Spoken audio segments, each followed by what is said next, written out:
श्रीवर्धन नगर परिषदेवर शिवसेना उद्धव बाळासाहेब ठाकरे पक्षाचा झेंडा फडकलेला आहे। शिवसेना उद्धव बाळासाहेब ठाकरे पक्षाचे अतुल चोगले नगराध्यक्षपदी विजयी झालेले आहेत आणि त्यांनी राष्ट्रवादीच्या जितेंद्र सतनाक यांचा पराभव केलाय।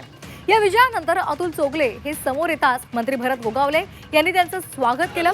आपल्या विजयामध्ये गोगावलेंचा वाटा असल्याचं चोगले यांनी म्हटलेलं आहे। जनशक्ती विरुद्ध धनशक्ती होती। आज धनशक्ती हारलेली आहे। पैशाचा महापूर आला होता, करोडो रुपये खर्च केले गेले, परंतु जनतेने पैशाला जुमानलं नाही। आज श्रीवर्धनची 13,000 जनता आहे, 8,500 वोटिंग झालेलं आहे। त्या संपूर्ण 13,000 जनतेचा मी शतशः ऋणी आहे। आणि आता तुम्ही भविष्यात दुसरा मला प्रश्न काय विचाराल तो मला माहिती आहे की पक्षप्रवेश वगैरे, तर असं काय आमचं बोलणं झालेलं नाही आहे।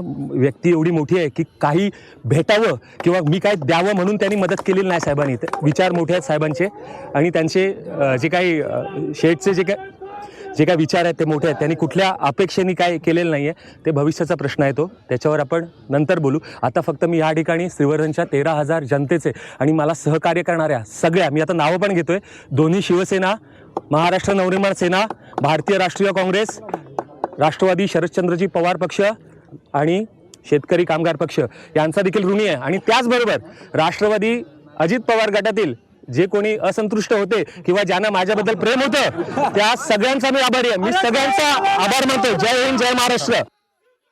काही गोष्टीचा जो चमत्कार असतो, शिवाजी महाराजांनी काही युद्ध जिंकली ते गनिमी काव्याने जिंकली, युक्तीने जिंकली।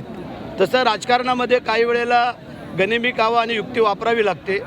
जर ते लोक आमच्या इकडे काय वापरू शकतात तर आम्ही नाही काय वापरू शकत। ठरवला म्हणजे उद्धव बाळासाहेब ठाकरेंचे उमेदवार निवडून आले, जिथे उद्धवजींना शिव्याशाप देण्यामध्ये ज्यांनी 2 वर्ष धन्यता बाळगली, तिथे मशाल चिन्हावरचे नगराध्यक्ष निवडून आले, हे ते विसरतात। आता काय चमत्कार त्यांनी केला म्हणजे पुन्हा घरमावशी मातोश्रीला त्यांची चालली काय, याकडे त्यांची पावलं वळतात की काय, हे त्या ठिकाणी अनुभवावं लागेल, तपासावं लागेल। म्हणून कुणी कोणाचं काय त्या पद्धतीने करावं, म्हणजे बारसं कोणाच्या घरात आणि मनवतोय कोणा, अशी पद्धतीने करू दे, त्यांना आनंद त्यांचा घेऊ द्या, मला काय त्याच्यात म्हणण्याचं काही कारण नाही।